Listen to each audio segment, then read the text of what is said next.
Portosín volverá a converterse este verán en sede da Vela Mundial. Unha etapa da regata Le Solitaire Urgo recalará neste rincón da ría de Muros Noia, contribuindo a situala no mapa.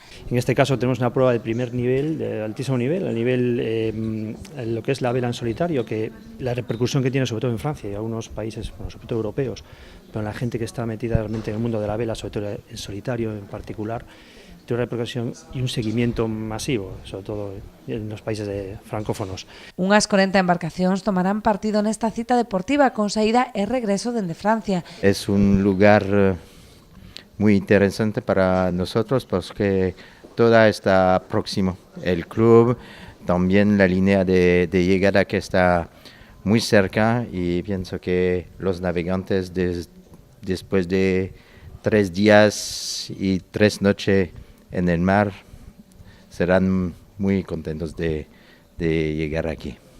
As participantes súmanse ás numerosas embarcacións auxiliares e de apoio nas que tan só entre tripulantes desprazaranse ao redor dunhas 300 persoas. Temos que aproveitar a nós como a ría de Muros Noia, como os concellos da zona, como un poñernos no mapa en Europa, porque hai que aproveitar este acontecemento único deportivo para que nos coñezan no exterior, non? Somos unha ría cun potencial enorme. Os 5 concellos temos recursos naturais, paisaxísticos e as nosas xentes e a nosa gastronomía que agora mesmo temos que aproveitar este acontecemento para que o coñezan en toda Europa, non? E no mundo.